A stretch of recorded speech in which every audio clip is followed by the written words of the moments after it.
Perkenalkan, nama saya Siti Juleha dengan NIM 2130204012. Saya dari Prodi PPKN. Baik, di sini saya akan mempresentasikan hasil proposal penelitian saya di Sekolah SMA Negeri 2 Palangkaraya. Di sini proposal penelitian saya yang berjudul Peningkatan Motivasi Belajar Siswa Melalui Penerapan Strategi Pembelajaran Interaktif di Kelas 11 SMA Negeri 2 Palangkaraya. Di sini ada bagian latar belakang. Di sini kondisi di SMA Negeri 2 Palangkaraya khususnya di kelas 11 menunjukkan bahwa motivasi belajar sebagian siswa masih rendah. Hal ini tercermin dari rendahnya partisipasi siswa dalam diskusi kelas, kurangnya antusiasme dan dalam menyelesaikan sebuah tugas, serta penurunan hasil ujian pada beberapa mata pelajaran inti. Kemudian strategi pembelajaran interaktif ini adalah salah satu pendekatan yang dapat diterapkan untuk meningkatkan motivasi belajar siswa dalam kelas. Strategi ini melibatkan siswa secara aktif dalam proses pembelajaran melalui diskusi kelompok, tanya jawab, permainan edukatif, dan pemecahan masalah. Kemudian di sini ada rumusan masalah dari penelitian. Yang pertama itu pengaruh penerapan strategi pembelajaran interaktif terhadap motivasi belajar siswa di kelas 11 SMA Negeri 2 Palangkaraya.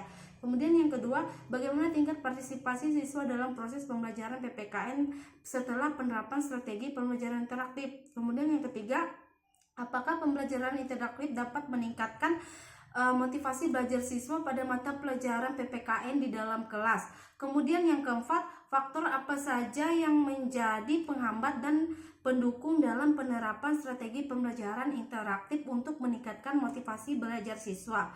Kemudian di sini ada tujuan penelitiannya. Yang pertama itu menganalisis pengaruh penerapan strategi pembelajaran interaktif terhadap motivasi belajar siswa di kelas 11 SMA Negeri 2 Palangkaraya.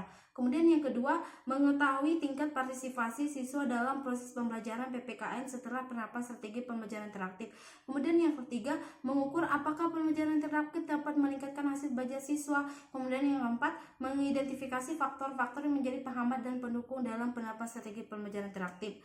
Kemudian di sini ada manfaat penelitian, manfaat kontribusi terhadap peningkatan motivasi belajar. Penelitian ini diharapkan dapat memberikan kontribusi nyata terhadap peningkatan motivasi belajar siswa di kelas 11 SMA Negeri 2 Palangkaraya. Kemudian peningkatan hasil belajarnya. Peningkatan ini bertujuan untuk memberikan bukti empiris tentang apakah penerapan pelajaran interaktif dapat meningkatkan hasil belajar siswa pada mata pelajaran PPKN. Kemudian di sini ada kajian teori. Teori pembelajaran interaktif menekankan keterlibatan aktif siswa pada proses pembelajaran melalui kegiatan kolaboratif dan berbasis pengalaman. Kemudian di sini ada penelitian yang relevan. Yang pertama itu hasil belajar yang lebih baik. Kemudian yang kedua, pemanfaatan media pembelajaran interaktif. Kemudian yang ketiga, peningkatan motivasi dan pemahaman. Kemudian yang keempat, siswa aktif dalam kelompok eksperimen. Kemudian di sini ada metode penelitiannya yang pertama kualitatif. Kemudian penelitian ini berlokasikan di SMA Negeri 2 Palangkaraya. Kemudian di sini peneliti hadir secara langsung di dalam kelas sebagai pengamat aktif atau fasilitator untuk mengimplementasikan strategi pembelajaran interaktif. Kemudian data-datanya diperoleh yang pertama itu dari data primer dan data sekunder. Kemudian di sini ada teknik analisis datanya. Yang pertama itu analisis kualitatif, kemudian penggabungan hasil, kemudian yang ketiga interpretasi dampak strategi pembelajaran interaktif, kemudian yang terakhir itu wawancara atau observasi langsung ke dalam kelas. Mungkin sekian pemaparan hasil proposal penelitian saya di SMA Negeri 2 Palangkaraya. Sekian dan terima kasih.